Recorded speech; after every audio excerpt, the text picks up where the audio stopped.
અત્યાર સુધી તમે માનવીના અપહરણની વાતો તો સાંભળી હશે, પરંતુ શું તમે ક્યારે કોઈ ઘોડાના અપહરણની ઘટના વિશે સાંભળ્યું છે? જી હા, આજે પણ એક એવો જ પ્રશ્ન ગુંજી રહ્યો છે કે આખરે દુનિયાનો સૌથી મોંઘો ઘોડો ક્યાં ગયો? દુનિયાના સૌથી મોંઘા રેસના ઘોડાને બુકાની ધારે કેમ ઉઠાવીને ગયા?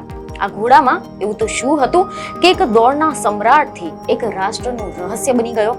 આના પાછળનું રહસ્ય શું છે? શું તે હજી પણ જીવંત છે? અને છે તો પછી આખરે તે ક્યાં છે? તો ચાલો આ સમગ્ર મામલે આપણે ડિટેલમાં જાણકારી મેળવીએ. નમસ્કાર દર્શક મિત્રો, દિલોક સત્તા શોમાં આપણું સ્વાગત છે. તો દર્શક મિત્રો, આ દુનિયામાં કેટલાક પળો એવા હોય છે કે જે સમયને ચીરીને ઇતિહાસમાં અંકિત થઈ જાય છે. કેટલાક વિજય એવા હોય છે કે જે માત્ર જીત નથી રહેતી, પરંતુ દંતકથાનો જન્મ બની જાય છે. અને કેટલાક ગુનાઓ એવા હોય છે કે જે માત્ર અપરાધ નહીં, પરંતુ રહસ્યના અંધારામાં સદાકાળ માટે ખોવાઈ જાય છે. અને આજે અમે તમને એક એવા જ અશ્વની કહાની સંભળાવવા જઈ રહ્યા છે કે જે માત્ર એક ઘોડો ન હતો, તે ગૌરવ હતો, તે ગતિનું પ્રતીક હતો, તે શક્તિ, શાન અને શોકનું જીવંત સ્વરૂપ હતો.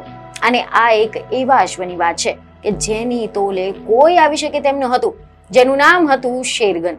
જી હા, શેરગર નામનો જે આ ઘોડો છે તે દુનિયાનો સૌથી પ્રસિદ્ધ અને મૂલ્યવાન અશ્વ હતો. શેરગર એક એવું નામ કે જે આજે પણ હોર્સ રેસિંગની દુનિયામાં ગૌરવ અને દુઃખ બંનેની સાથે ઉચ્ચારવામાં આવે છે. એક એવો ઘોડો કે જેણે દોડના મેદાનમાં એવી કમાન ચલાવી કે બાકી બધાને જ દૂર દૂર રહી ગયા. અને એક એવો ઘોડો કે જેને એક કડકડતી રાત્રે જે હથિયારબંધ લોકો આવીને તેની જે શાનદાર જિંદગીમાં છીનવીને લઈ ગયા. તો આજે અમે તમને તમારા માટે લઈને આવ્યા છે એક એવી હકીકત જે માત્ર રમતગમતની દુનિયા સુધી સીમિત નથી, પરંતુ રાજકીય અશાંતિ, આંતરરાષ્ટ્રીય અપરાધ, કરોડો પાઉન્ડના દાવા અને આની સાથે જ એક એવા અશ્વની કરુણ ગાથા સાથે જોડાયેલી છે કે જેને ગતિનો રાજા ગણાતો હતો, જેની જીતે બ્રિટન અને આયર્લેન્ડને એક સાથે ઝૂમી ઉઠવા માટે મજબૂર કરી નાખ્યા હતા, અને જે એક રાત્રે અચાનક ગાયબ થઈ ગયો, જાણે કે ધરતી ફાટી ગઈ હોય, તેને ગળી ગઈ હોય. આ છે કહાની દુનિયાના સૌથી પ્રસિદ્ધ અને સૌથી મૂલ્યવાન રેસ હોર્સ શેરગરની. એક એવા અશ્વની કે જે માત્ર ઘોડો ન હતો, પરંતુ એક બ્રાન્ડ હતો, એક રોકાણ હતો, એક રાજકીય ચર્ચાનું કેન્દ્ર હતો. અને અંતે એક એવું રહસ્ય બની ગયો કે જે 4 દાયકાથી વધુ સમય બાદ પણ ઉકેલાઈ શક્યું નથી, જેને દુનિયાએ રાજાની જેમ વખાણતી હતી, એ પછી અંધકારમાં ગુમાવી દીધો. અને હવે આ સમગ્ર ઘટના પર જો આપણે વિગતવાર વાત કરીએ તો મીડિયામાંથી કેટલાક રિપોર્ટ એવા સામે આવી રહ્યા છે કે શેરગરની જે વંશાવળીમાં ઝડપ, સ્ટેમિના અને જીતનો વારસો હતો. બાળપણથી જ તેના શરીરમાં એક ખાસ લય હતી, તેની ચાલમાં ગર્વ હતો અને તેની આંખોમાં ચમક હતી. ટ્રેનરો કહેતા હતા કે આ ઘોડામાં કંઈક અસાધારણ છે.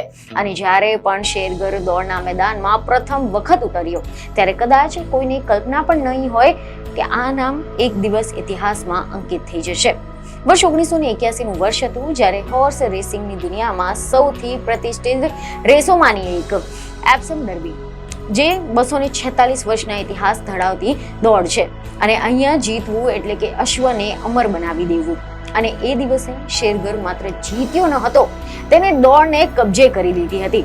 તે 10 લેન્થની લીડથી આગળ હતો.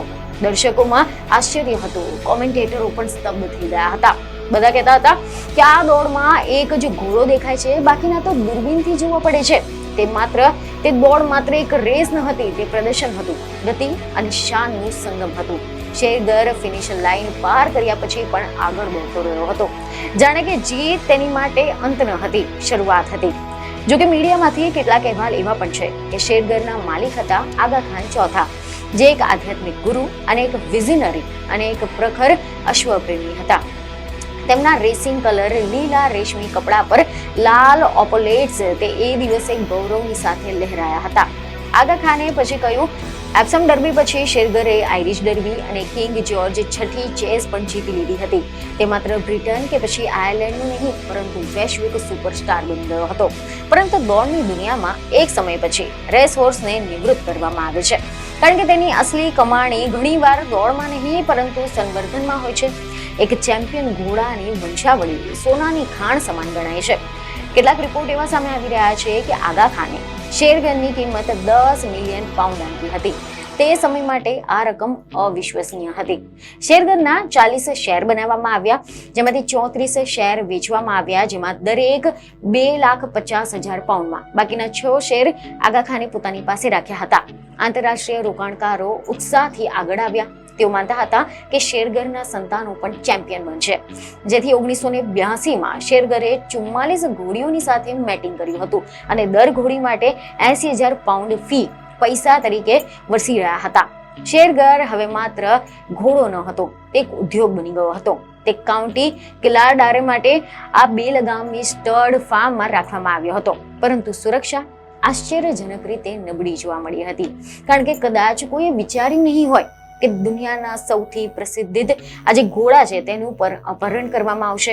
એવા અહેવાલ સામે આવી રહ્યા છે કે 8મી ફેબ્રુઆરી 1983 કડકડતી રાત્રે હથિયારબંધ માસ્ક પહેરેલા લોકો ફાર્મમાં ઘૂસ્યા હતા અને મુખ્ય સ્ટેબલ મેનેજર જેમ્સ ફિટ્ઝગેરાલ્ડને બંદૂકની અણી પર બાંધી દીધો હતો અને તેમને શેરગનને ટ્રેલરમાં ભરવાનો આદેશ આપ્યો, જ્યારે મેનેજરને અલગ વાનમાં બેસાડીને 40 માઇલ સુધી ફેરવવામાં આવ્યો હતો. અને છોડતા પહેલા અપહરણકારોએ કહ્યું, કિંગ નેપ્ચ્યુન. આ પાસવર્ડ ખંડણી માટેનો હતો. ઘણા બધા કલાકો સુધી પોલીસની જાણ ન થઈ. શરૂઆતના મહત્વના કલાકો ગુમાવી ગયા. અપહરણના 24 કલાકની અંદર 2 મિલિયન પાઉન્ડની ખંડણી માંગવામાં આવી. શેર ધારકોમાં મતભેદ જોવા મળ્યો. કેટલાક કહેતા હતા કે ચૂકવી દઈએ, જ્યારે કેટલાક કહે છે કે નહીં, જો ચૂકવશો તો પછી આગળ પણ આ રીતે અપહરણ થશે.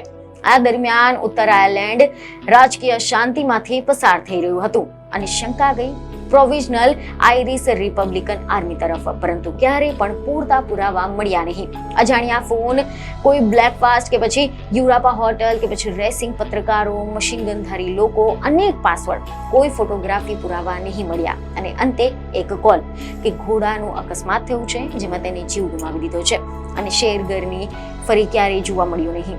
જો કે એવા અહેવાલ છે કે વર્ષો પછી પૂર્વ IRA સભ્ય સીન ઓકેલાંગને પોતાની આત્મકથામાં લખ્યું કે અપહરણકારો શેરગરને સાંભળી ન શક્યા અને ગભરાટમાં તેને મારી નાખ્યો હશે, પરંતુ કોઈ કોર્ટમાં સાબિતી નથી, કોઈ દોષિત નથી, જેથી કરીને શેરગરનું નામ હવે એક રહસ્ય બની ગયું છે. લોર્ડ લુકન, લોક નેસ મોન્સ્ટર, એલ્વિસ જીવે છે જેવી અફવાઓની સાથે તેનું નામ લેવાય છે.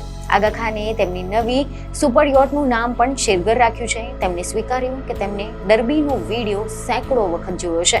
શેરગર એક ઘોડો જે ગતિનું પ્રતીક હતો, એક રોકાણ જે સોનાથી પણ મોંઘું હતું, એક અપહરણ જે રાજકીય અંધકારમાં ખોવાઈ ગયું. દોડના મેદાનમાં તે 10 લેન્થ આગળ હતો, પરંતુ જીવનની દોડમાં તે અંધકારની સામે હારી ગયો. આ છે શેરગરની કહાની. એક એવી કહાની કે જે આજે પણ પ્રશ્ન પૂછે છે કે શું તે ખરેખર મરી ગયો છે કે ક્યાંક ઇતિહાસના ધૂંધળા ખૂણામાં તે દોડતો હશે.